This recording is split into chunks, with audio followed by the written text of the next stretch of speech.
Party మారిన కడియం శ్రీహరిపై మండిపడ్డారు మాజీ మంత్రి హరీష్ రావు. బీఆర్ఎస్ కు కడియం ద్రోహం చేశారని ఆరోపించారు.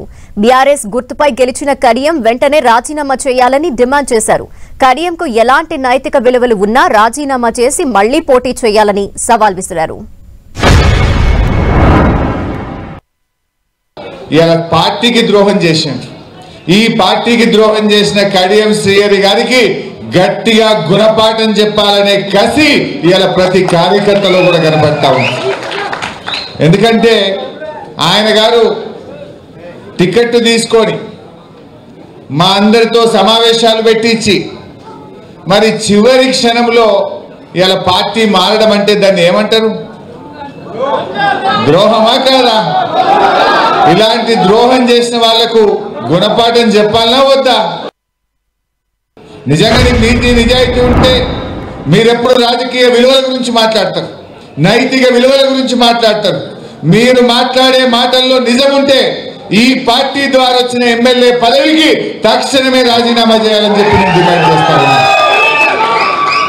నైతిక విలువలు అనేటువంటివి ఉంటే, మీరు మాట్లాడే మాటల్లో నిజం ఉంటే ముందు పార్టీ ద్వారా వచ్చిన పదవికి రాజీనామా చేయండి. ఈ పార్టీ ద్వారా వచ్చిన పదవి పట్టుకొని అసలు మీరు ఈ వయసులో ఎట్లా కండువా కప్పుకుంటారని నేను అడుగుతా ఉన్నా. ఈ రోజు కూడా మరి కేసీఆర్ గారి నాయకత్వంలో తప్పకుండా మళ్ళీ ఈ రాష్ట్రంలో అధికారంలోకి వచ్చేది బీఆర్ఎస్ ప్రభుత్వమే. చరిత్ర చూడండి, కాంగ్రెస్ పార్టీ ఈ దేశంలో 5 ఏళ్ల కంటే ఎక్కువ గవర్నమెంట్ రాదు. మన ఛత్తీస్గఢ్లో 5 ఏళ్లకు ప్రభుత్వం పోయింది, రాజస్థాన్లో 5 ఏళ్లకు ప్రభుత్వం పోయింది, హిమాచల్ ప్రదేశ్ లో ఇలా 5 నెలలకే పడిపోయే పరిస్థితి. వాళ్ళ దాంట్లో వాళ్ళే కొమ్ములాడుకుంటున్నారు. కానీ ఇదే ఉత్తమ్ కుమార్ రెడ్డి ఆయనకు మంత్రి పదవి కాపాడుకోవడం కోసం పెదవులు మూసుకున్న ఈ ఉత్తమ్ కుమార్ రెడ్డి గారు ఇలా కేసీఆర్ గారిని విమర్శిస్తా ఉన్నాడు. నువ్వు ఆ రోజు ఎందుకు మాట్లాడలే? ఒకటే రాష్ట్రం, ఒకటే ముఖ్యమంత్రి, ఒకటే ప్రభుత్వం, నువ్వు మంత్రిగా ఉంటావు. నీ వరంగల్ జిల్లాకు, నీ ఖమ్మం జిల్లాకు డబ్బులు రాకపోతే పెదవులు మూసుకున్న ఈ ఉత్తమ్ కుమార్ రెడ్డి అంటుండు సమైక్య రాష్ట్రమే మంచిగుండనట్టు అయినట్టు, సమైక్య రాష్ట్రంలోనే బాగా జరిగిందట తెలంగాణకు. ఇంకా సిగ్గు లేకుండా ఇలా మాట్లాడుతూ ఉన్నారు. బీజేపీ మాట వింటేనేమో జోడి, వినకపోతేనేమో ఈడి.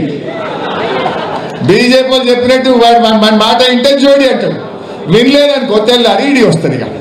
ఇది ఇలా ఈ దేశంలో రాజకీయ పరిస్థితి. బట్ ఏం చేసింది బీజేపీ అంటే కూడా మనం ప్రజలకు చెప్పాల్సిన అవసరం ఉంది. విదేశాల్లో నల్లధనం తెస్తాం, ఒక్కొక్కరి అకౌంట్లో 15 లక్షలు వేస్తామన్నారు. పడ్డాయా ఈ దేశంలో? ఎవరికన్నా ఒక్కరికన్నా వచ్చినాయా?